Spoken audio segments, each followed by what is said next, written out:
Sheinbaum presentó un plan a 10 años para fortalecer a Pemex, sanear sus finanzas y garantizar su viabilidad a largo plazo. Mientras tanto, fluye la transición en la Corte. Esto lo afirmó el ministro presidente electo Hugo Aguilar Ortiz al acudir al Senado de la República para revisar el protocolo de la toma de protesta del próximo 1 de septiembre. Y mientras tanto, el Departamento de Justicia de Estados Unidos no solicitará la pena capital para los narcotraficantes mexicanos Rafael Caro Quintero, Ismael El Mayo Zambada y Vicente Carrillo Fuentes, alias El Vícero. Y les tendremos todos los detalles. Y mientras tanto, el Gabinete de Seguridad trabaja con la Fiscalía General de la República y autoridades estatales para esclarecer el asesinato del delegado de la Fiscalía General de la República en Tamaulipas.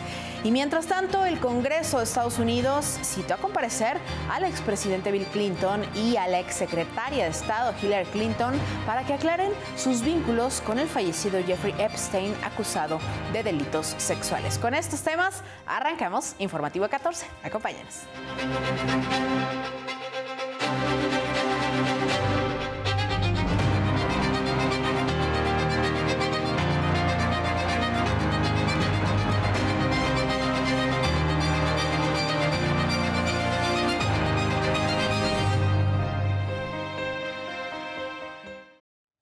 ¿Cómo están? Muchísimas gracias por estar con nosotras y con nosotros en Informativo 14. A nombre de todos nuestros colegas que integran esta producción, les invitamos a que se queden la siguiente hora con nosotros. Gracias por su preferencia. Vámonos con los detalles del día de hoy. La presidenta Claudia Sheinbaum aseguró que para el 2027 Pemex no necesitará el apoyo financiero de la Secretaría de Hacienda. Esto gracias a la estrategia integral impulsada por su gobierno para la próxima década y que se presentó esta mañana. Aquí los detalles. Pemex es una empresa rentable. El problema, pues, es esa deuda, como todo lo que dejó el neoliberalismo. Pemex, la empresa más importante del Estado mexicano, fue saqueada durante décadas. Aunque generaba hasta el 40% del presupuesto nacional, sus ganancias no se reinvertían. Eran usadas para financiar gastos a muy corto plazo, mientras crecía sin control su deuda. Pemex hoy arrastra una deuda millonaria, producto de corrupción, reformas y privatizaciones, herencia del PAN y el PRI. La deuda de Pemex, pues, se tiene que ir pagando año con año, como cualquier deuda. ¿Qué hizo Secretaría de Hacienda a partir del 2025? Disminuir, apoyar a Pemex para esas amortizaciones, 2025 y 2026. A partir del 2027, Pemex sale solito. La estrategia a 10 años que comienza en este 2025 contempla fortalecer a Petróleos Mexicanos, sanear sus finanzas y garantizar su viabilidad a largo plazo. En síntesis, planea desendeudar a Pemex. A partir del 2027, Pemex va a tener suficientes ingresos para pagar su deuda, sus amortizaciones y tener el suficiente presupuesto para inversión que requiere.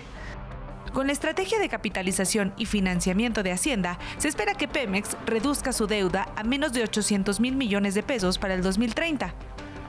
Tenemos el objetivo de reducir la deuda de Pemex y que la empresa solita tenga sus propios ingresos, que no requiera a final de año tener apoyos del presupuesto público, de Hacienda, sino que ya pueda pagar sus propias amortizaciones. El proyecto también establece una ruta para consolidar los niveles de producción de crudo y productos refinados. Pemex está produciendo ahora como 1.65, ¿no? Más o menos, casi 1.7 millones de barriles diarios. Y los 100,000 adicional son de privados. De la época del 2013, el objetivo es que Pemex pueda producir 1.8 millones de barriles por sí mismo. Aurora Castillejos, Canal 14. Nosotros queremos desendeudar a Pemex. Y mira, también además se informó sobre la creación de un fondo de inversión de 250,000 millones de pesos, esto para respaldar el programa integral de inversión para la paraestatal. Este fondo será financiado por la Banca de Desarrollo, es decir, por Banobras, Nafin y Bancomext, que aportará al menos el 50% de los recursos de la banca comercial y el público inversionista en términos generales. El director de Banobras, Jorge Mendoza, explicó que este vehículo de inversión cuenta con la garantía del Gobierno de México, lo cual hará que el costo del financiamiento sea muy bajo.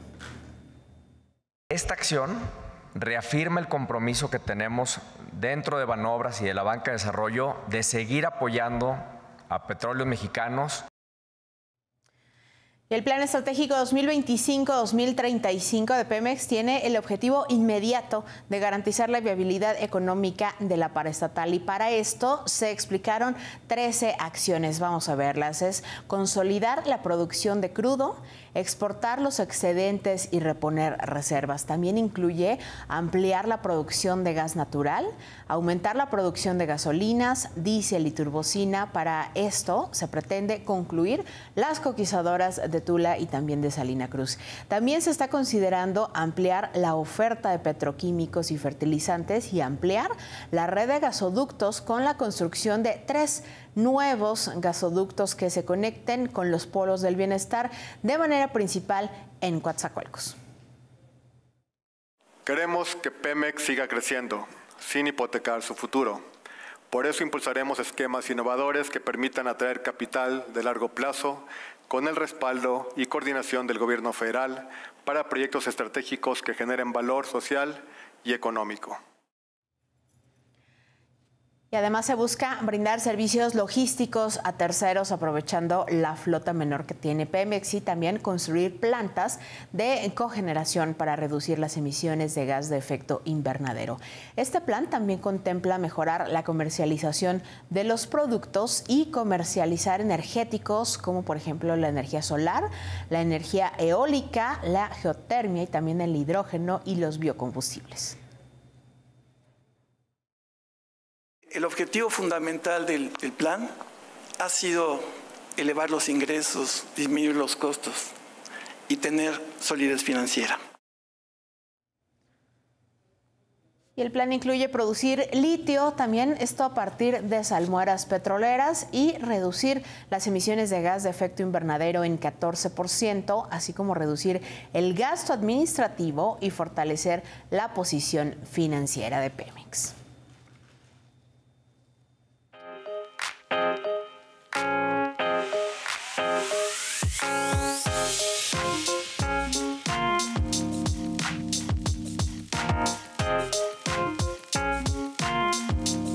El día de hoy se presentó en la conferencia de prensa de la presidenta un plan integral de financiamiento para Pemex, el cual incluye el apoyo total del gobierno en el pago de la deuda de los años 2025 y 2026, los cuales se esperan o se tienen planeadas repagos de esa deuda por alrededor de 40,000 millones de dólares. Esto pone en una situación difícil a la empresa afrontar esos pagos, que bien son de la deuda heredada del 2018 y que así los fueron programando en su momento cuando se contrataron por parte del gobierno de Peña Nieto. Es importante que este plan de financiamiento ataque esta parte de los repagos de la deuda, ya que va a permitir liberar mucho flujo de efectivo a la compañía, pero también permite que el Estado, ¿no? El Estado mexicano, utilice la fortaleza de las finanzas públicas y su buena calificación crediticia para apoyar a la empresa estatal. Situación que no hubiera sido posible si no se hubiera llevado a cabo la reforma constitucional en octubre del año pasado, que permitió de nuevo que la empresa pública del Estado se comportara como una empresa pública del Estado, ¿no? Es importante eso, pero también vemos que la presidenta está implementando lo que dijo en aquel 18 de marzo de 2024 en la cuestión operativa de mantener o llegar a una producción petrolera de 1.8 millones de barriles diarios, migrar hacia sectores con mayor valor estratégico y mayor valor agregado como lo es la petroquímica, terminar las 2 coquizadoras para disminuir lo más posible la producción de combustible y aumentar la producción de petrolíferos como lo es la gasolina, diésel y turbocina, que son de muy alto valor agregado. Todo esto se compone también, se conjunta con herramientas y mecanismos de financiamiento como lo que se presentó de Banobras, hasta 250,000 millones de pesos. Y todo esto, repito, no hubiera sido posible si no se hubiera hecho la modificación constitucional. ¿Qué va a permitir esto? Va a permitir que Pemex, 1, se capitalice, genere mayor cantidad de flujo libre de caja. 2, va a permitir corregir el error estratégico que hizo la administración de Peña Nieto y lo que causó la reforma energética de Peña Nieto, que fue ese sobreendeudamiento de la petrolera, en la cual no se generó ningún tipo de infraestructura nueva. 3, va a permitir que Pemex migre hacia estos sectores de mayor valor agregado, que a la larga son el futuro de la industria petrolera, ¿no? Los plásticos, los fertilizantes, todo esos valores de la petroquímica, y permite que Pemex se posicione como un pilar para las 2 soberanías importantísimas que son parte del proyecto de nación, tanto de la 4T como de la doctora Claudia Sheinbaum ahora en este segundo piso, que es la soberanía energética y la soberanía alimentaria, ¿no? Pemex va a jugar un rol central dentro de esos 2 proyectos de soberanía, y veremos una petrolera muchísimo más fuerte, ya que también el compromiso es que a partir del 2027 Pemex ya no requiera apoyo por parte de la Secretaría de Hacienda para terminar de hacer los pagos. Ahora, un dato muy importante es que la petrolera representa alrededor del 8% de todos los ingresos presupuestarios del país, ¿no? Y en conjunto con la otra gran empresa estatal que es CFE, representan 13% de todos los ingresos presupuestarios del país en este primer semestre del año.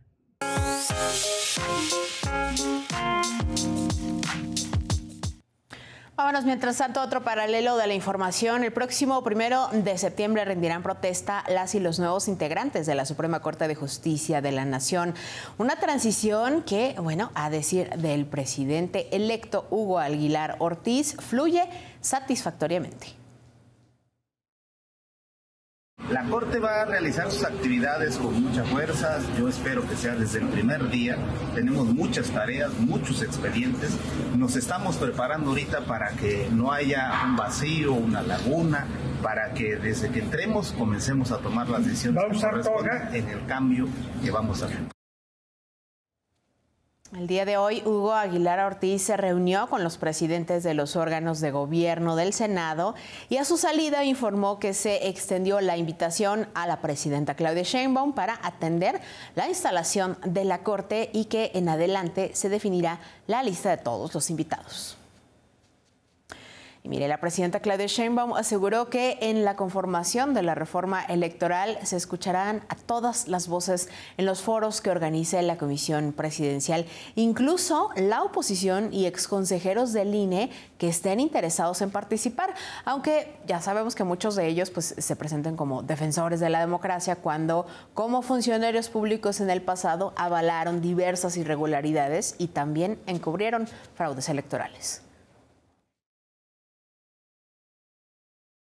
Hay presidentes del Instituto Federal Electoral que son grandes comentócratas y que fueron quienes fueron los artífices del fraude electoral del 2006, Luis Carlos Ugalde. 2006, presidente del INE. La gente pedía en las calles voto por voto, casilla por casilla, y se negaron a abrir las casillas. Se abre el 8% y se reduce la diferencia entre Andrés Manuel López Obrador y Calderón.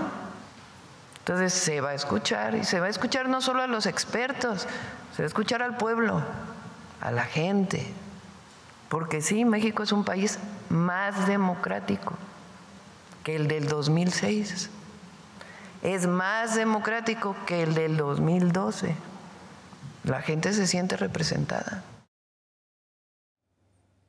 Mientras tanto, la Comisión Presidencial para la Reforma Electoral será la encargada de elaborar un diagnóstico del sistema electoral actual y propondrá una reforma legislativa de manera integral.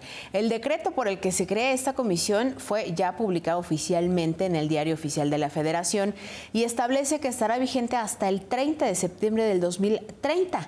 Este órgano, ya le comentábamos el día previo, que estará presidido por Pablo Gómez, quien dejó la titularidad de la Unidad de Inteligencia Financiera. También va a estar Rosa Isela Rodríguez, secretaria de Gobernación, José Antonio Peña Merino, titular de la Agencia de Transformación Digital y Telecomunicaciones.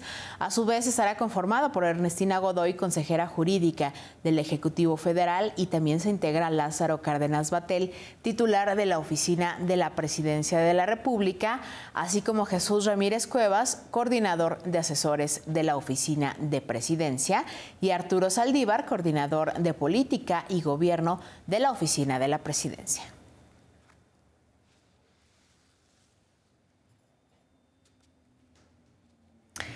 Y en más detalles, la presidenta Claudia Sheinbaum aseguró que el acuerdo de seguridad entre México y Estados Unidos está casi listo, el que había dicho la semana pasada que ya estaría listo esta próxima semana. Mire, hoy la mandataria desde Palacio Nacional reiteró que se trata de un acuerdo apegado a la soberanía nacional.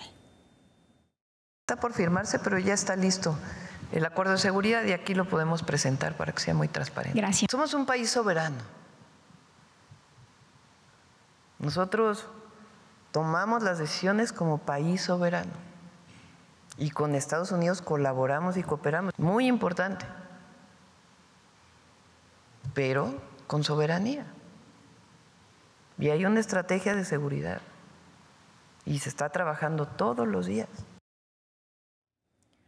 La presidenta fue cuestionada sobre un reportaje del diario estadounidense The Wall Street Journal en el que se asegura que el acuerdo se echaría abajo por la violencia generada por cárteles en nuestro país. No sé de dónde saca el Wall Street Journal sus fuentes, pero no están bien sus fuentes. Hay información que ellos pueden proporcionarnos, información que nosotros podemos proporcionarles a ellos, en un esquema de colaboración, sin subordinación y respetando nuestra soberanía. Y mira, en ese contexto, el Departamento de Justicia de Estados Unidos informó este martes que no pedirá la pena de muerte para los narcotraficantes mexicanos Rafael Caro Quintero, Ismael El Mayo Zambada y también Vicente Carrillo Fuentes, alias El Viceroy. Esto pese a las acusaciones de estar relacionados con las actividades violentas en los cárteles. El fiscal Joseph Nocella Jr. dirigió oficios a los jueces encargados de los casos. Hablamos de Brian Cogan, Frederick Block y también John Azrak, y es una decisión que podría ser indicio de algunos acuerdos entre abogados de los narcotraficantes y fiscales en Estados Unidos.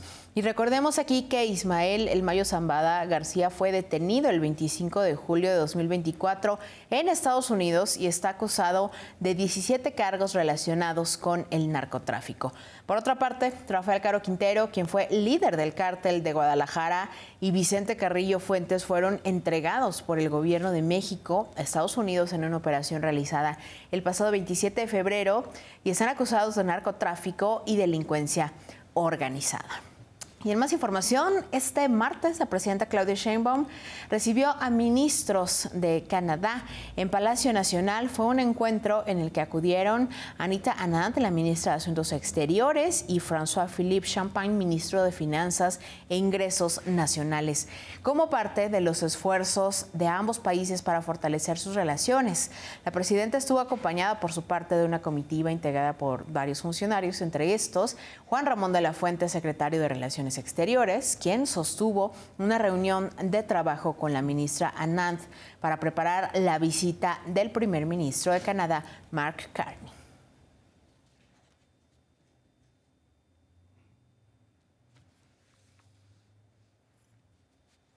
Y miren, tanto la Fiscalía General de la República inició la carpeta de investigación por el asesinato de su delegado en Tamaulipas la tarde del lunes en Reynosa.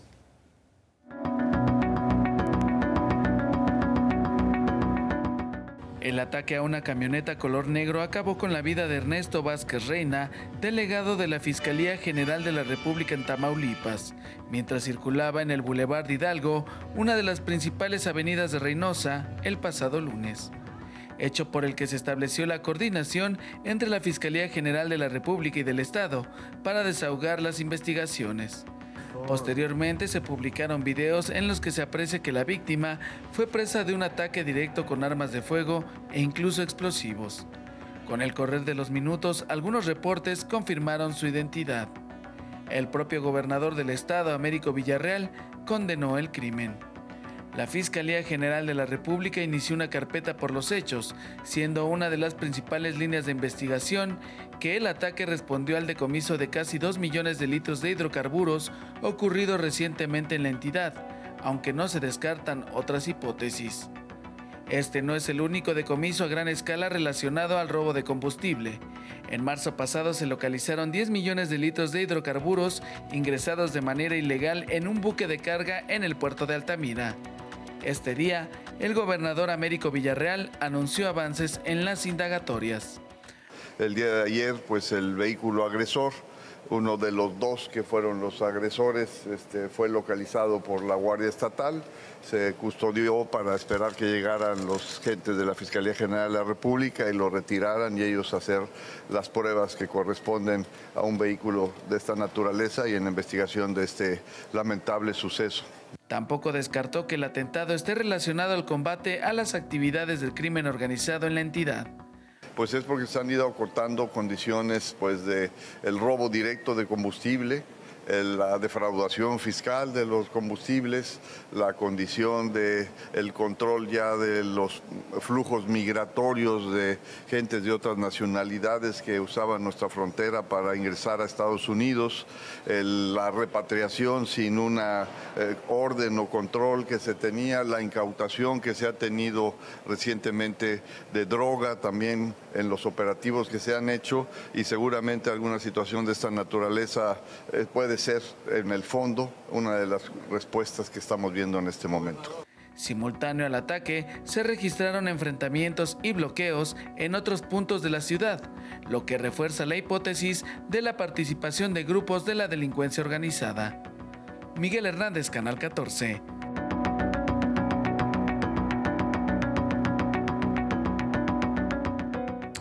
Y sobre el caso, la presidenta Claudia Sheinbaum confirmó que el Gabinete de Seguridad ya colabora en las investigaciones, esto en coordinación con la Fiscalía de Tamaulipas.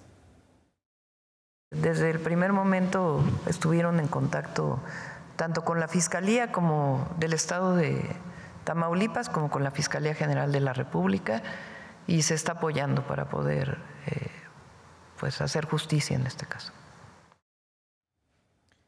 Y como parte de la operación Frontera Norte, elementos de las fuerzas federales desmantelaron en Culiacán, Sinaloa, un narcolaboratorio y una bodega con más de 1 tonelada de precursores químicos para la elaboración de metanfetaminas. Esto y más es parte de las acciones contundentes en materia de seguridad. En Tabasco fueron detenidos 6 sujetos identificados como generadores de violencia en el municipio de Comalcalco, relacionados con el delito de extorsión. En el operativo realizado por los 3 órdenes de gobierno se aseguraron armas largas, cartuchos, equipo táctico, vehículos y dosis de marihuana y metanfetamina. El secretario de Seguridad y Protección Ciudadana, Omar García Harfuch, informó que el operativo forma parte de la Estrategia Nacional contra la Extorsión, de la que en el último mes se han realizado 18 acciones operativas con un total de 46 detenidos.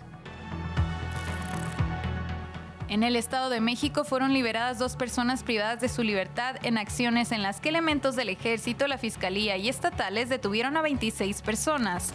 En otro hecho fue aprendido Eduardo N., integrante de una célula delictiva en Sinacantepec. En Nayarit, la Fiscalía del Estado, en coordinación con la de Quintana Roo, lograron la aprehensión de un hombre dedicado al delito de extorsión en los municipios de Benito Juárez, Playa del Carmen, Tulum y Bacalar.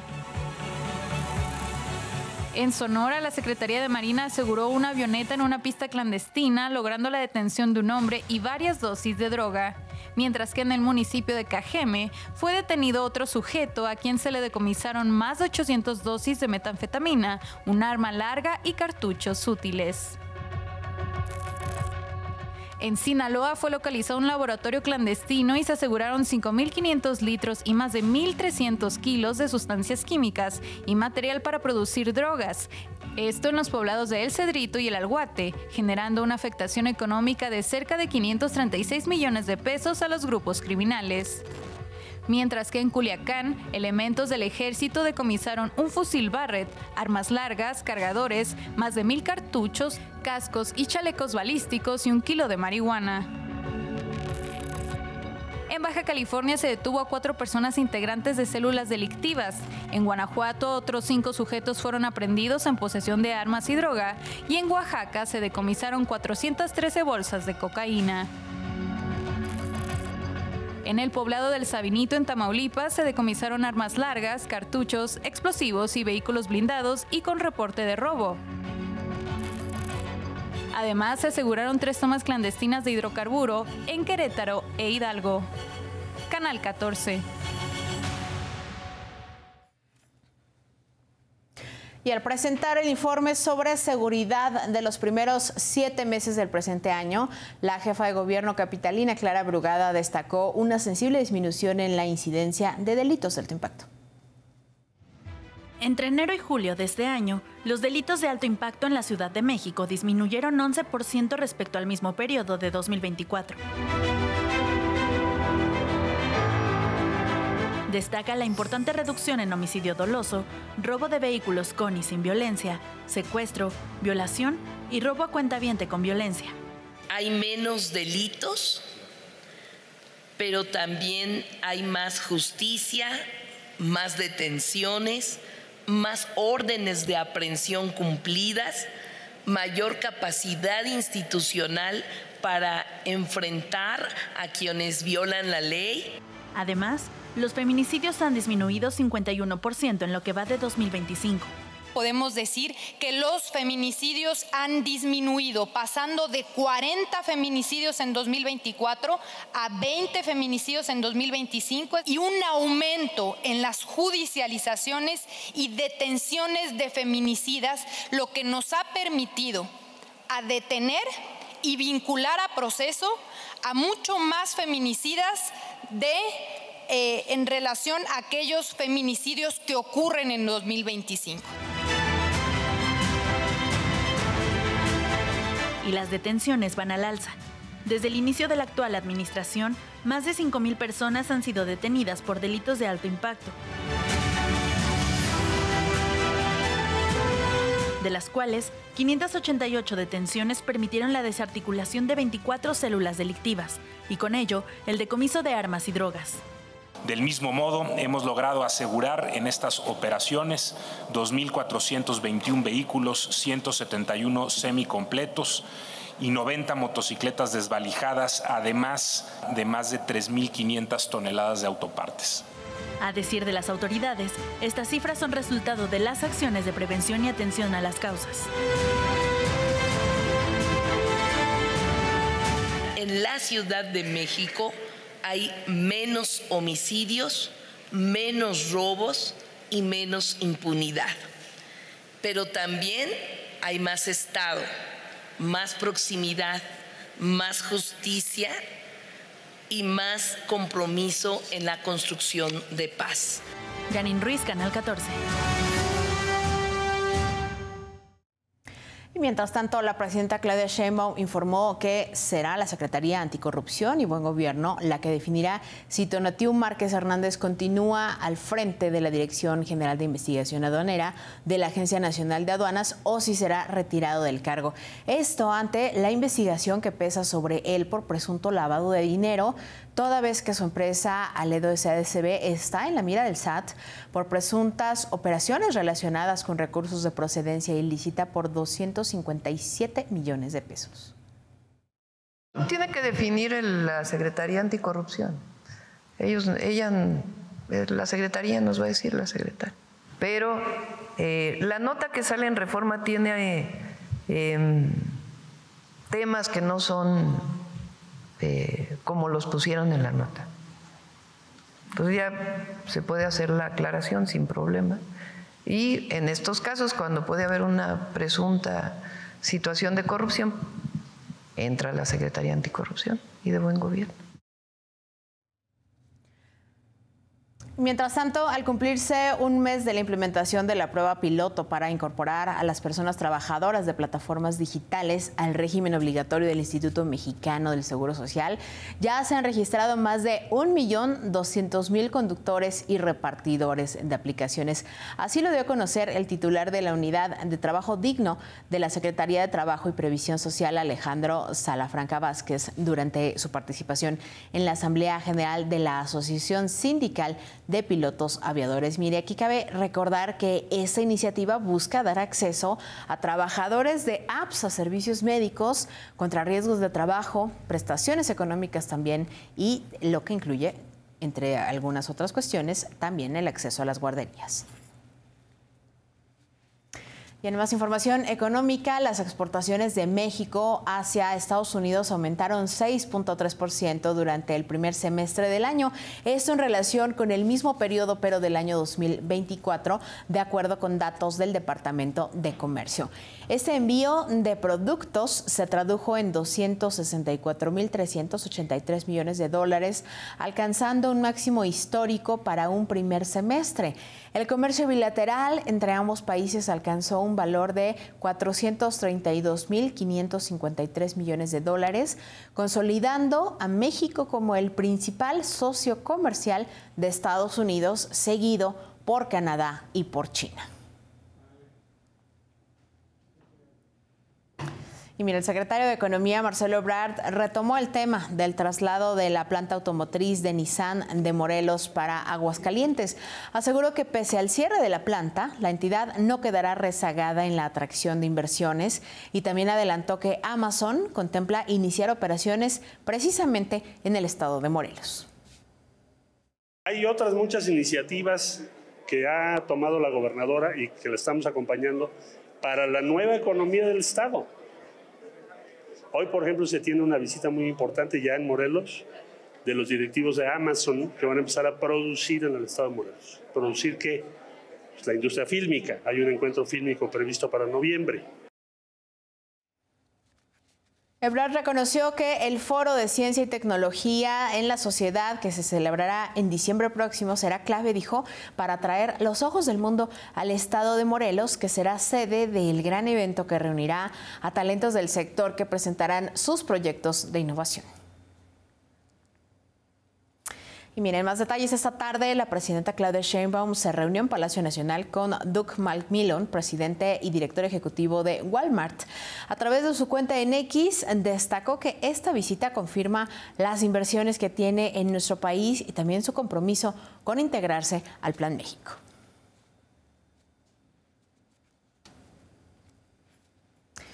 Y miren, información del estado del tiempo. El Servicio Meteorológico Nacional indicó que la onda tropical número 20, que se desplazará sobre el sureste del país, generará lluvias puntuales intensas en Chiapas, Tabasco, Oaxaca y Veracruz, mientras que el monzón mexicano ocasionará chubascos con descargas eléctricas en Nayarit, Durango, Sinaloa, Chihuahua y Sonora. Y mientras tanto, el sureste de las costas de Chiapas se mantiene una zona de baja presión con probabilidad para un desarrollo ciclónico, misma que generará un ambiente lluvioso en la península de Yucatán, para que tome sus precauciones. Y por otra parte, el organismo dependiente de la Conagua informó que, según sus mediciones, junio de 2025 fue el mes más lluvioso desde 1941, con un exceso de casi 56% respecto del promedio de 1991 al 2020. Y en contraste, del 1 al 29 de julio se ha registrado 21% menos lluvia a nivel nacional, esto de acuerdo con la temporada del fenómeno de la canícula.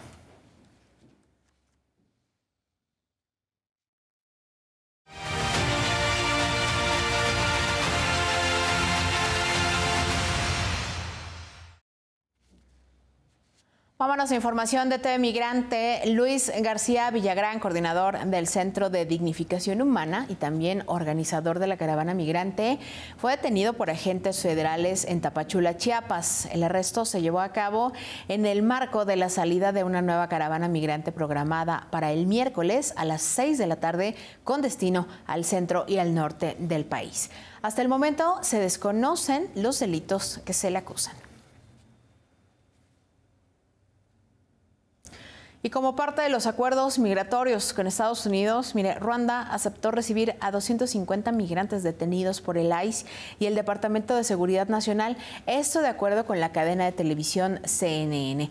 El gobierno de Ruanda firmó un convenio que otorga el reasentamiento a las personas deportadas, esto para que obtengan la residencia permanente. Ruanda es el tercer país ya que se suma a estas políticas de deportación a terceros países del presidente Donald Trump, sumándose a Sudán del Sur y a Eswatini. Y en más detalles, los arrestos contra migrantes se han disparado en las cortes migratorias cuando se presentan a una cita o a verificar su proceso de legalización. Esto de acuerdo con cifras de Deportation Data Project, que tan solo afirma que en Nueva York más de 2.300 migrantes fueron arrestados en la corte cuando asistían a sus diversas audiencias, a sus citas de comparecencias rutinarias. Y de estos, el 54% no tenían antecedentes penales durante el momento de su arresto. 6 de cada 10 no tenían orden de deportación. Defensores de derechos humanos recomiendan a los migrantes solicitar las citas a través de videollamada para evitar que puedan ser víctimas precisamente de estas detenciones arbitrarias que se están dando en Estados Unidos.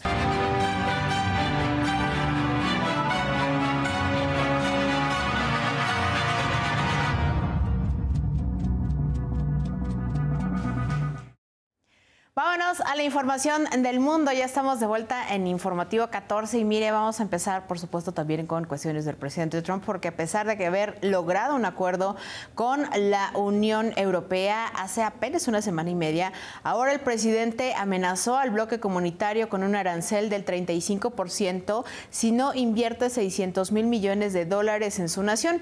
Esto dista del arancel del 15% que había pactado con la presidenta de la Comisión Europea, Ursula von der Leyen. Ahora, sobre India, afirmó que el arancel pactado era de 25%, pero que pensaba aumentarlo después de que India está comprando petróleo ruso. Ese es el argumento que está dando. También se refirió a su plan de aplicar tarifas a todos los países que le compren recursos energéticos a Rusia.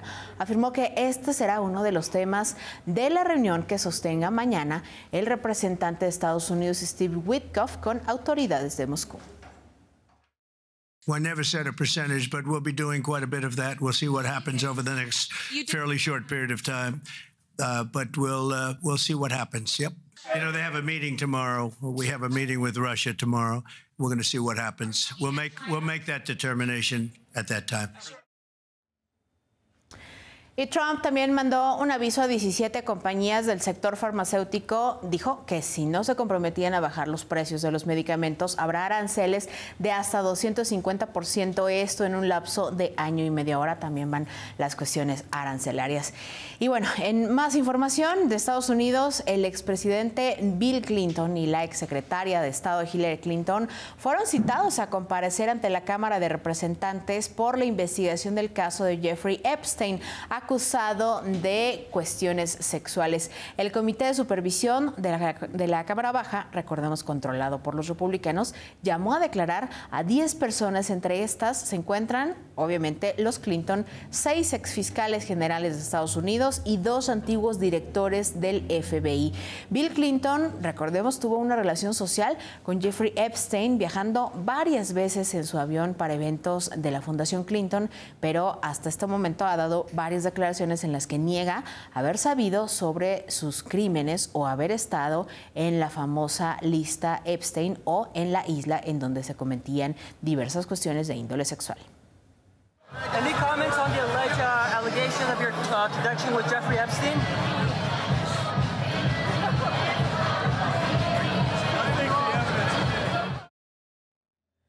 El anuncio fue realizado por el congresista James Comer, presidente del Comité de Supervisión y de Reforma, quien confirmó que Bill Clinton deberá de presentarse el próximo 14 de octubre, mientras que por su parte Hillary Clinton lo va a hacer 5 días antes del 9 de octubre. Y esto se da en el marco, obviamente, de las cuestiones que se están dando con Ghislaine Maxwell, quien es una persona que había estado involucrada en este caso Epstein, que está con una condena de 20 años de prisión en Estados Unidos, y están las críticas muy fuertes al gobierno del presidente Donald Trump porque habría estado haciendo diversas negociaciones para que ella fungiera como un testigo, obviamente a favor de Donald Trump, diciendo que no tenía vínculos con Epstein, y de esta manera el presidente poder desmarcarse de este escandaloso asunto que está causando muchísima polémica dentro de su administración.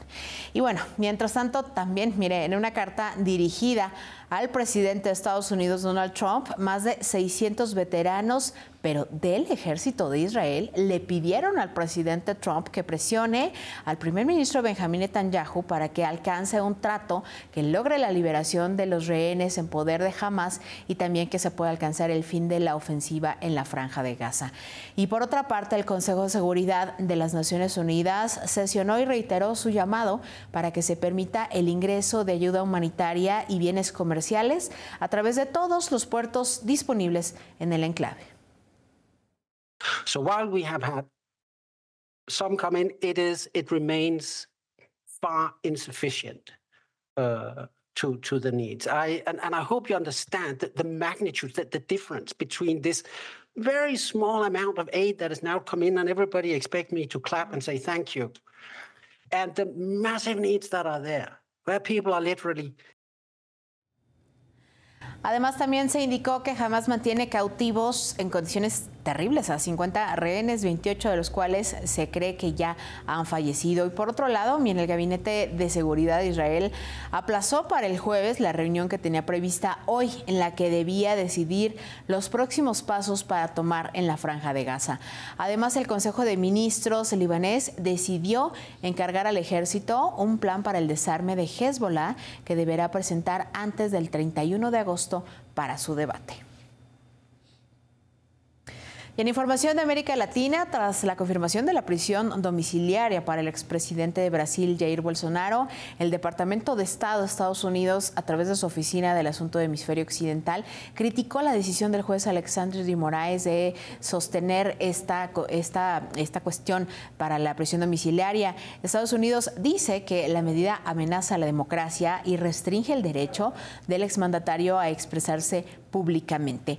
Y por otra parte, en Brasil, un grupo de legisladores de ultraderecha afirmó que impulsarán en el Senado la destitución del magistrado Alexandre de Moraes por esta cuestión contra Jair Bolsonaro, que afirman es una cacería de brujas.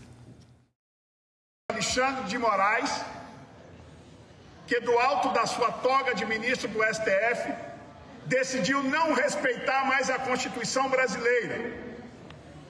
E ao longo dos últimos meses vem produzindo perseguição política com a toga de magistrado.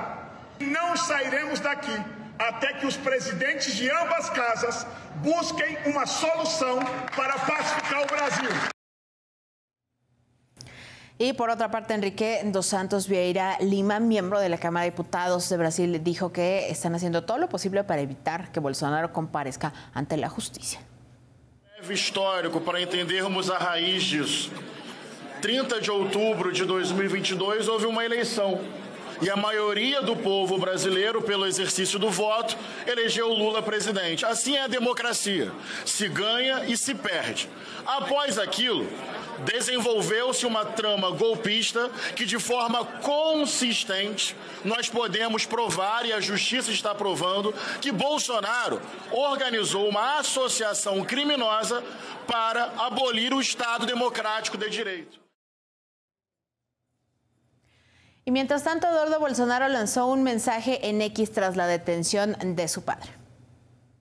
Today, Brazil crossed the line. My father, former President Jair Bolsonaro, was arrested not for a crime, not for corruption, but for saluting peaceful protesters from his own home. Yes, arrested for sitting on his couch and raising his hand in support of millions who took the streets against tyranny. Y precisamente Eduardo Bolsonaro ha sido fuertemente criticado por haber estado en Estados Unidos promoviendo una fuerte campaña en contra de Lula da Silva, al grado que están ligando esta cuestión de los aranceles que impone Estados Unidos a Brasil del 50%, recordando que estos aranceles está diciendo Estados Unidos que es precisamente por este juicio de Jair Bolsonaro.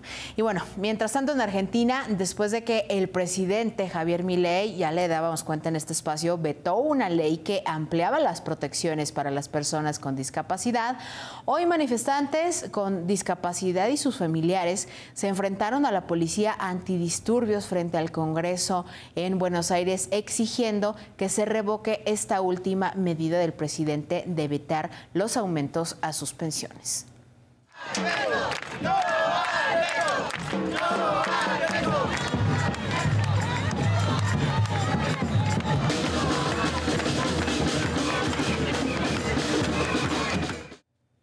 Y el gobierno del presidente Javier Milei afirmó que el Congreso aprobó los proyectos de ley de gasto sin determinar el origen de los fondos.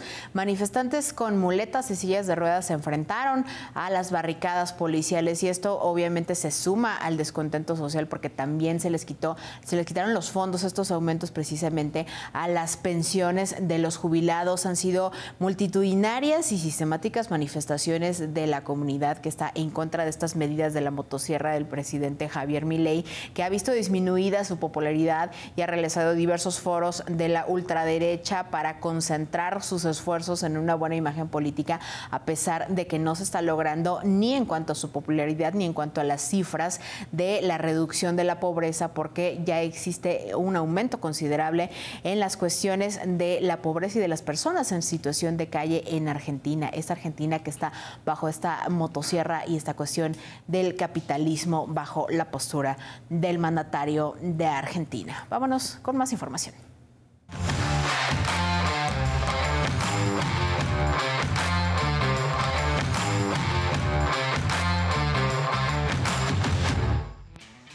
Vámonos a la información deportiva. Nos acompaña nuestra querida Cintia Ibarra con todos los detalles. ¿Cómo estás? Muy bien, gracias, Clau. Pues muy feliz por esta cosecha de medallas en clavados. Y justamente esta tarde la presidenta Claudia Sheinbaum recibió a la delegación mexicana de clavadistas, que logró una histórica actuación en el Campeonato Mundial de Deportes Acuáticos que se celebró en Singapur, en donde consiguieron el máximo número de medallas para nuestro país en una justa mundialista, con 1 oro, 4 platas y 2 bronces. El encuentro en Palacio Nacional contó con la presencia de los medallistas Osmar Olvera y las gemelas Mía y Día Cueva, así como el titular de la CONADE, Rommel Pacheco, y el presidente de la Federación Mexicana de Clavados, Fernando Platas. Al salir del encuentro, el campeón en la modalidad de trampolín de 3 metros, Osmar Olvera, compartió lo que le dijo a la presidenta Sheinbaum. Obviamente me felicitó por lo conseguido, me dijo que era un orgullo, que sin duda poner la bandera de México en lo más alto, que ella está con toda la disposición de darnos todo el apoyo, de acompañarnos en este ciclo olímpico y todos estamos muy contentos. Y como parte del Programa Nacional de Activación Física para la Salud, el IMSS organizó la Clínica de Taekwondo 2025 con la participación de más de 1,800 niñas y niños en un evento encabezado por la triple medallista olímpica María del Rosario Espinosa. Se llevó a cabo la Clínica de Taekwondo IMSS 2025 en el Monumento a la Revolución. Personas de todos los niveles y edades tuvieron la oportunidad de aprender de los mejores, como una de las máximas leyendas del deporte, María del Rosario Espinosa, el campeón olímpico Guillermo Pérez Sandoval, el campeón mundial Carlos Sansores y los paralímpicos Juan Diego García y Claudia Romero. La verdad que una gran clínica organizada por Héctor García, que es el encargado del deporte del IMSS, y la verdad que muy agradecida por esta invitación, pero también muy agradecida con mis compañeros, con Guillermo, con Carlos, con Claudia, con Juan Diego, que también me estuvieron acompañando a convivir con los niños, ¿no? Creo que siempre hemos sido una comunidad muy grande en el taekwondo y el hecho de tener esta mañana compartiendo con ellos y sobre todo compartiendo el amor y la pasión de lo que es esta disciplina del taekwondo. La verdad es que está increíble que el instituto esté fomentando el deporte, cada vez más más vamos creciendo, fomentando la participación activa de los chicos. Tal vez no se les da la oportunidad en sus escuelas, muchos vienen de Puebla, de otros estados, entonces reunirnos acá y mostrar lo que hacemos, mostrar lo que ha logrado el taekwondo es increíble. Me emociona mucho ver a María y a Carlos pues muy cerca de mí, porque pues igual son la inspiración, sobre todo María, que yo llegué a verla en el 2008 ganadora de la medalla, y pues sí, es una muy buena emoción verla pues cerca de mí. A través de todos los espacios con los que cuenta DIMSS alrededor de la República Mexicana, buscan promover la vida sana y el deporte, para crear una base de atletas que influya en la sociedad para practicar alguna disciplina. Más que nada es un sueño cumplido, porque pues son los máximos referentes del taekwondo mexicano, y pues sí, un sueño cumplido poder aprender de ellos, más que nada porque yo tengo el mismo sueño que ellos, que es ir a unos Juegos Olímpicos y tal como María ganarlos. Sin duda creo que eso, una, nos ayuda a nosotros a seguir vigentes, dos, les pone el ejemplo a los pequeños, a los niños, lo que pueden ellos llegar a alcanzar en la disciplina en esta ocasión es taekwondo, pero creo que en cualquier disciplina nuestros medallistas olímpicos tienen que ser más expuestos a las nuevas generaciones, para que las nuevas generaciones vean que se pueden hacer las cosas bien, que pueden alcanzar, llegar a donde ellos quieran, siempre y cuando todos los medallistas van a decir lo mismo, no es con base en trabajo, dedicación, día a día, levantarse y luchar por un sueño que todo el deportista lo tiene. El Instituto Mexicano del Seguro Social ha sido históricamente un semillero de deportistas que han representado a nuestro país en competencias internacionales. Entre ellos destacan el clavadista Felipe El Tibio Muñoz, María José Alcalá, actual presidenta del COM, Fernando Platas y Amalia Pérez, que son parte de dos deportistas que buscan inspirar a las futuras generaciones. Para Canal 14, Cintia Ibarra. Pues ahí lo tienen, este tipo de eventos que la verdad que inspiran mucho a todos los niños y niñas que tienen la oportunidad de ver a sus deportistas favoritos, a las estrellas mexicanas del momento. Fue un evento muy emotivo. Creo que los niños, en cuanto vieron a María de Rosario Espinosa, ni la gente se esperaba esa reacción de todos los que estaban en el público. La verdad es que había muchos gritos, le pedían autógrafos, todos se querían tomar fotos con ella. Entonces no fue cualquier estrella la que estuvo en esta clase, y también los acompañaron también Guillermo Pérez, que también fue campeón olímpico, otros que fueron campeones mundiales. Entonces son una gran oportunidad para que los niños justamente se inspiren, y lo decían, yo quiero ser como ellos. Incluso María decía, es que no entiendo cómo me conocen si algunos nacieron en el 2008, ¿no? Que fue cuando gané mi primera medalla. Entonces creo que hay que hacer más este tipo de eventos. Ya se hace la clase de boxeo, ahorita con los clavados Osmar, que es también una estrella referente, Isaac del Toro. Entonces poco a poco vamos teniendo más deportes que son estrellas en México. Sí, por supuesto, de estos recuerdos de la infancia salen precisamente pues estas grandes historias de estas generaciones que después se convertirán en los grandes atletas que representan a México en los foros internacionales. Sí, justamente los papás creo que son los que están haciendo más esta tarea, y también los medios, que como nos decían, nosotros somos los que tenemos que también darles ese espacio a todos estos deportistas en otras disciplinas y darles su reconocimiento que merecen. Entonces creo que estuvo muy padre el evento. Incluso le dijeron a María de Rosario que todos los gimnasios de taekwondo ahora en México de DIMSS se van a llevar con su nombre.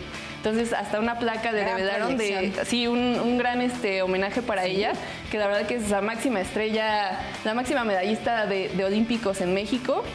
Para allá ojalá que vaya Osmar también, pero pues justamente es un legado que se queda para siempre de ella. Así es. Bueno, ¿y qué tenemos? Pues también les cuento que ya la Selección Nacional de Tiro Deportivo fue la primera en iniciar el viaje a Asunción, Paraguay, para disputar los Juegos Panamericanos Junior 2025. Entre los atletas destaca Mía Rosales, quien se proclamó campeona en la prueba de pistola de aire 10 metros en el Campeonato Juvenil de las Américas, en el cual México consiguió 8 plazas, así como Sofía Ibarra, que fue abanderada y consiguió la plata en la misma modalidad. Mientras que en varonil, las cartas fuertes son Luis Alberto Dimas y José Manuel Alvarado, que calificaron tras quedar en el tercer sitio del podio en pistola y rifle de 10 metros, respectivamente. El contingente azteca de 381 deportistas saldrán paulatinamente a Paraguay, dependiendo del calendario de competencias para iniciar acción. Y bueno, con eso los deportes el día de hoy, claro. Muchísimas gracias, mi querida Cintia. Nos vemos prontito. Mientras tanto, le tenemos más aquí en su casa, Canal 14.